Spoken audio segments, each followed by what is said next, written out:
Hey guys, it's Morgan Zegers, and I've got a good one for you this time. The Biden administration nominated a real live communist to be comptroller of the office of the currency.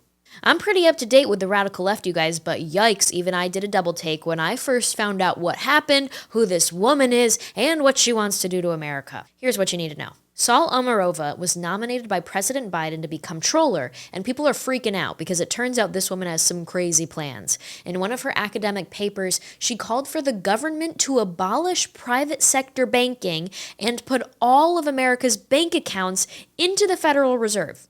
Yeah, you heard me right. But let me just repeat that, okay? Every bank account that you and I have, like with private banking companies, she wants every single one of those bank accounts to be placed under government control in the Federal Reserve.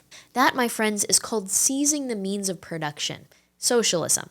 Socialism is the economic step of communism.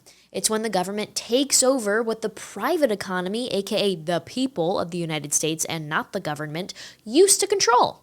Back in March, Omarova spoke at a conference about her paper titled The People's Ledger, How to Democratize Money and Finance the Economy, where she called for ending all private banks and transferring all money to Fed accounts. She said, quote, "There will be no more private bank accounts and all the deposit accounts will be held directly at the Fed." So let me get this straight. You basically have to trust the government to handle your money, keep your money, and not steal it from you like those greedy SOBs always do.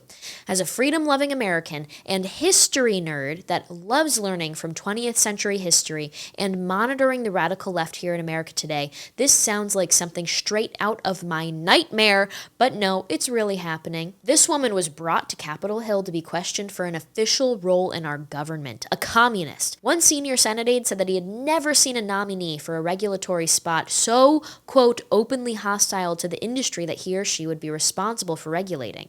On top of this desire to end private banking, the nominee said that she likes the idea of bankrupting companies in the fossil fuel industry to help fight climate change. Do you see where they're going to go from there with this kind of mentality that they're not just going to stop at climate change, they're going to keep using their growing economic and financial power in the government to end any entity, industry, or movement that dares to oppose their vision for a radically leftist America?